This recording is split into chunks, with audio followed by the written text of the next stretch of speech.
I could sit here and tell you all day about what happened and what didn't happen, and we are two very, I would say, intellectual people, and we tried throwing at it, but at the end of the day, it was the... I am back at home. Let me explain. We broke up. This video, unlike the other videos, is not the next day. We had a foursome. We have had many arguments, got drunk. She gained 15 kilos. I think I gained maybe 5 to 7 kilos. One of the worst months of my life. Here's the story. So I'm back at home. My last video that I filmed was in Bangkok. We were already in a place. So let me backtrack a little bit. So firstly, I filmed these a little bit in advance. So I filmed these a little bit in advance for a couple of reasons. Firstly, to keep me safe in general, because as this inevitably will become really, really large, I want the videos that get released for people not to know where I am at the time, which is upsetting for me because I love people. I genuinely do love people, but in this case, I can't do anything about it. So I need to be smart about how to maneuver around the social media landscape.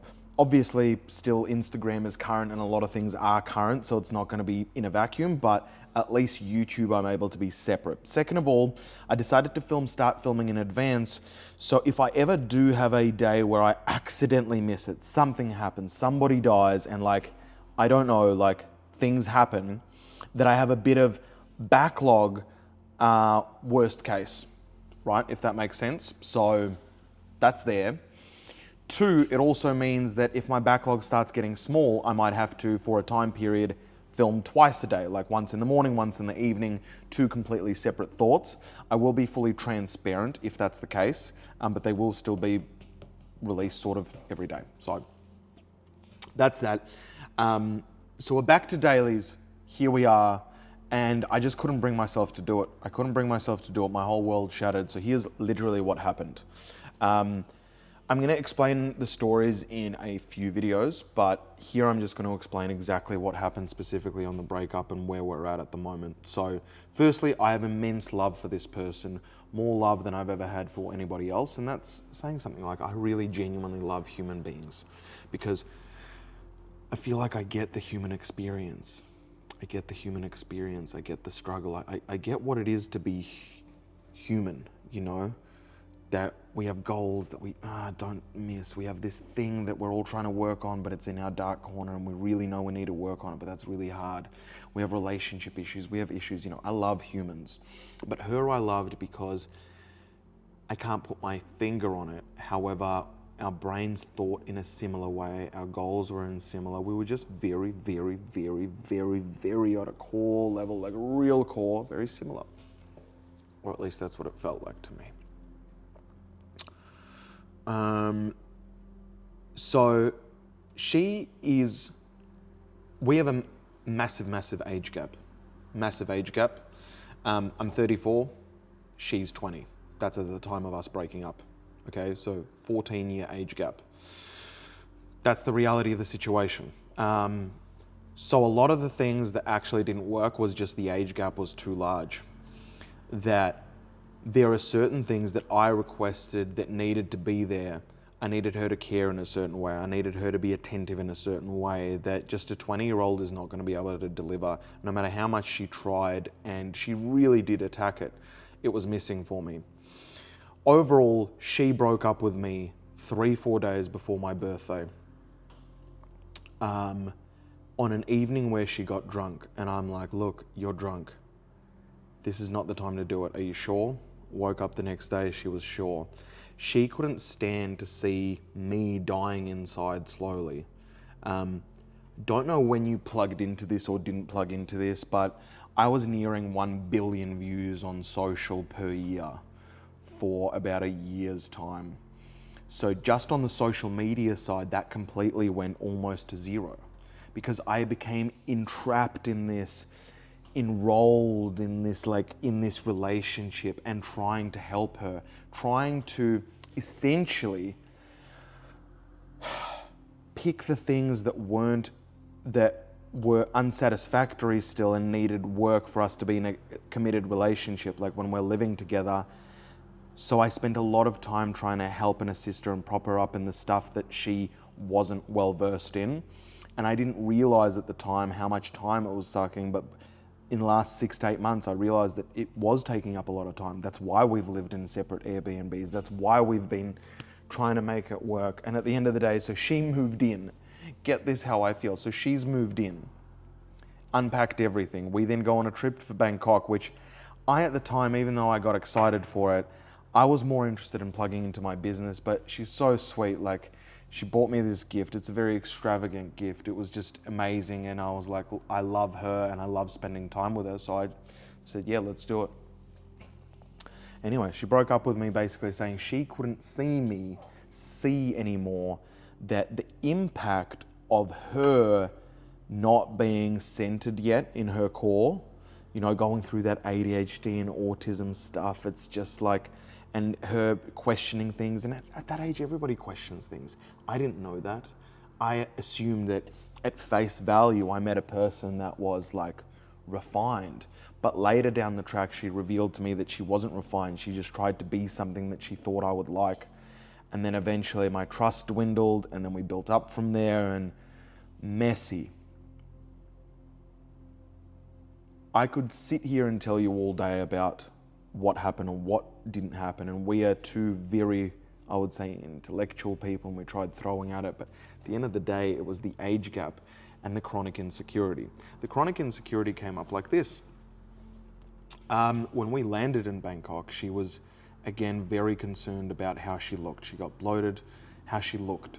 Very concerned about the thumbnail. How I describe it is people that are concerned on the thumbnail and spend all their time on the thumbnail, on the look, is just going to master getting the click. But when a person clicks on the video, you need substance behind the video, right? So she had the substance, but she had the substance and she could work on that more, but she put all the focus on the click. And she was already in the top percentile of all females that ever walk the planet in terms of the click. But for her, it was still deeply ingrained in insecurity. And she wanted to play around again with other women and other men. So we finally did and went through, well, we finally had the foursome where she decided, well, I'm going to have another guy in there as well. So she's like, look, I'm going to not worry about my rig if I have another guy in me. I was like, that's fair enough. Cool. She won't worry. Anyway, so we went through with it. The person that, so we had a male and a female. The male wasn't attractive. I wish, in hindsight, what I realized is if we have other males involved and they're using my partner or having coitus with my partner, then I want them to be really, really attractive. Like, I want them to threaten me a little bit in some sort of way, because I think that makes me feel something. Because if you're not threatening and you're just it almost devalues her, if that makes sense. You're like, look, somebody else is in you. Or it's like I'm giving this person a gift of my partner, which is kind of hot as well, but I would like to experience like being threatened and then like being threatened and then starting to impede on my dominance. Impede, is that even a word? Starting to become more dominant towards her. Anyway, point is we have this foursome. We walk out, great. We're at 7-Eleven. We've bought a toasty or a croissant, a hot croissant. I've just bit into it. I was like, ooh, hot, it's gonna burn. I go to her, hey, that's gonna burn. Hot, careful, don't do it. And she instead just eats it anyway while looking at me like, don't tell me what to do. And I was like, why did you not listen to me? And then she's like, see, and loses it. The problem was it highlighted what we had in our relationship a lot of the time was when I was trying to give value or been like, hey, careful of that scooter will hurt your leg. She would feel that that was parental, and because she hadn't had a strong male figure as a parental guidance in her life, she would almost like a child rebel against it. She's like, no, I want to do what I want to do. And that's fair enough. I'm the same way, and people should do whatever they want to do. But man, I'm just helping you not burn your tongue. And then basically she kind of lost it, but the foursome I don't think had anything to do with it. Got drunk that evening and then was like, yeah, Andrew's always saying that you don't listen, blah. And she had like a bit of a tiff. And that already brings up little red warning signs when somebody's on the liquor and trying to be like, yap. And they've got this emotion. It's like, look, it's real emotion, but let's talk about it when we're sober. Like, let's talk about it. I don't want to dismiss it, for sure. Let's talk about it when we're sober. And we talked about it when we're sober. I'm like, okay, so if it's how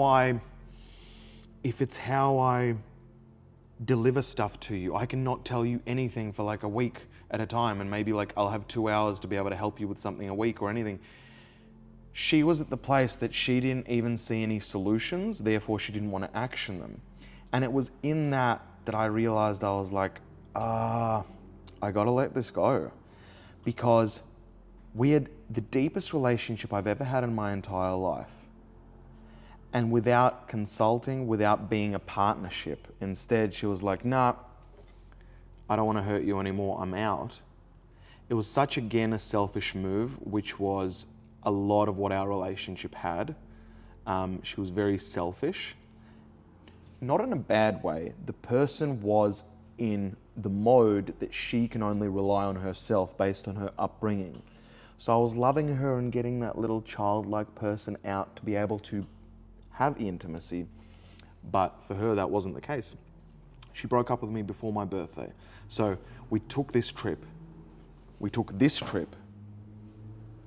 I had already said, oh, it's a really bad time. I said I don't want to take any trips. She still bought me the present.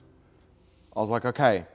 In the presents, she wanted to do a lot of the hanky-panky with other people. I was like, look, it's okay. I've done these things before. It's not a spastically high priority. Like, I would have fun. It's my partner, of course. But the trip began again to be a little bit about her. And it was my birthday. And then before my birthday, she breaks up with me, not realizing that I've invested my whole life. Like, I've sacrificed a lot. And she didn't ask me to do that, but I've been fully all in on this relationship, working on this relationship. Anyway, she broke up with me. It's kind of mutual, but kind of she broke up with me, if that makes sense. And she pulled the pin, is how I'd like to say it. She was the one that's like, I can't keep doing this to you, because I would stay there and I would be unhappy for years potentially. And that's what I have to work on, which is boundaries. Anyway, the mental model is no mental models. Here's what I'm going to do. I am now alone. I am sad. Really sad, but more numb. I can't do anything about it. Started healthy eating again. Moving. Working on business. And the next 6 to 8 weeks, it's just going to be, I'm here. I'm going to visit the family as well. But I'm here in general, and I'm kind of just locked in and just calm and really just committed to doing stuff and then sharing with you guys what's happened along the way.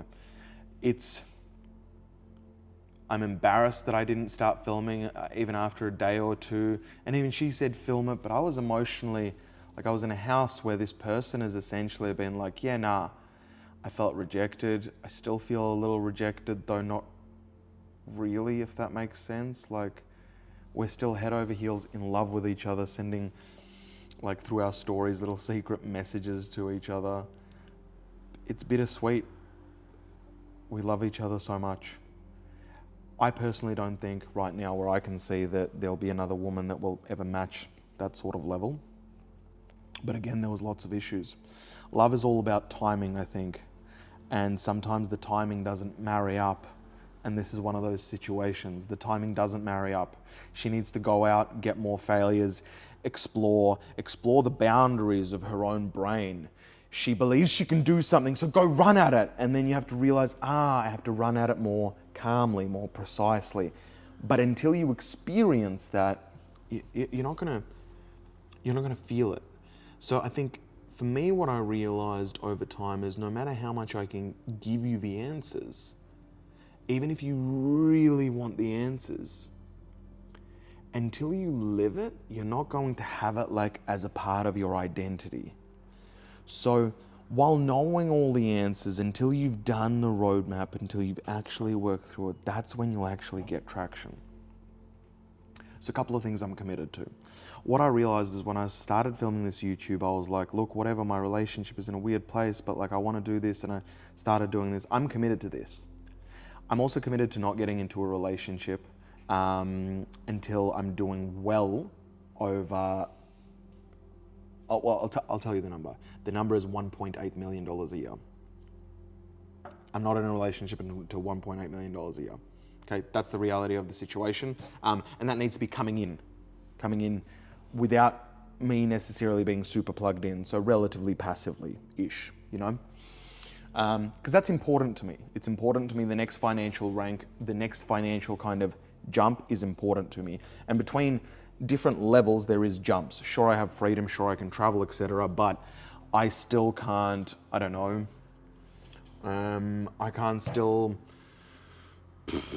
buy a car every month. Not that I want to buy a car. I can't go to a massage every day, which is like $300, for example, a $300 massage. Not can't, but in me, I am not doing so much money that I can spend unlimited every day. And that's on myself. So I think this moment is me working on me. And I realized that I've got to love myself, man. I've got to love myself because there's a reason why I don't have this failed from my side, is because I don't have boundaries and I don't have a massive self-respect for myself, or a massive, I don't see myself how other people see me, meaning I have achievements or things that other people would be like, wow, that's really good. And I internally am like, wow, I'm a piece of shit. So those need to marry up. How I appear to people and how I feel about myself should become the same thing. And then it should be relatively easy, but I've got to work on things like boundaries, etc. Anyway, I'm here. I'm sad. I'm mad. I've been going through it. So here's how I'm coping, which is like coping. I'm keeping one thing under control. My diet's under control. Cool. My exercise is there, but too much. I also don't want to do too much, but I'm exercising every day, obviously. Weights, 1 hour cardio. Start there. I've got a lot of projects that I immediately want to do, but I don't want to do all of them all at the same time. So I'm not going to do all of them all at the same time. And I'll reveal more to you as time goes. But really right now is I'm just mourning. And I think for the first time, I'm really not interested in any other female.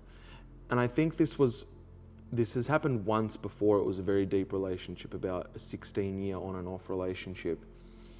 But I genuinely am not even attracted to women anymore, kind of. Like, there's not many women that I would even find attractive. So it was such a high stimulus. It was such a high relationship that it's going to be almost impossible to do better. And I think every relationship or everything you go through, you should learn what you liked, learn what you didn't like, and then create what you want next. But you know, in my case, that's where we're at. So I got to look after myself. I got to look after myself. That's all I can do for the moment. And my commitment is to be really open. Just really open. I want to literally lay my heart out. I think that with my partner even being around, I was worried how I'd appear. I'd still potentially want to be a little cooler than I actually am, or feel a little bit, I don't know. I don't know what I was holding. It would have been in my subconscious, but my feeling is right now is I want to just strip everything off and be like, yo, here's me raw. Here's the human experience. Watch it happen live. Like, you can be committed to shit, life breaks down, everything breaks down. that's shit. Also, while that's going on, while my relationship is breaking down, and meanwhile, which I'll tell you in tomorrow's video, we still traveled to Los Angeles together, stayed in the same bed, and just did everything still together as if we're in a relationship while she's breaking down. So anyway, my thoughts are scattered everywhere, and I apologize for that. But here it is. Here it is. Here it is. I'm back. I'm sorry. Ideally for you, it's just the next video. So it's just yesterday's video today. So that's all that is. What's happened in the last 2 to 3 weeks? I've gained some weight, become pretty numb and upset, and I'm now really alone and have no ties to any partner and banned from going into that relationship or any relationship. So here we are redesigning this from scratch, but kind of not, but kind of from scratch. So here we are. I want to say this is the glow up. But it doesn't feel glowy at the moment. Anyway, I hope you're well if you're still sticking around, and if you're here by the end of this video, man, I genuinely appreciate you. Like, it must mean that whatever I'm saying lands with you, or for whatever reason you're interested. Tell me firstly what you're interested in. I'll just do more of that, but in the comments. But in general, just thank you. I have grown up as a person that's felt weird, different, and I've identified as a performer. Not weird, different, bad. It's always been weird, different, and my mum forced it into me. She's like, that's a good thing, but I'm still a good thing, but like, I feel separate from the world. Maybe that's because I'm a leader, and that my genuine happy place as a position is leading the pack. But at the same time, as a leader, it's like fucking lonely, bro. Like, Jesus, like, when do I get a hug? Anyway, I'm rambling. Have a great day. I'll see you tomorrow. Here I am.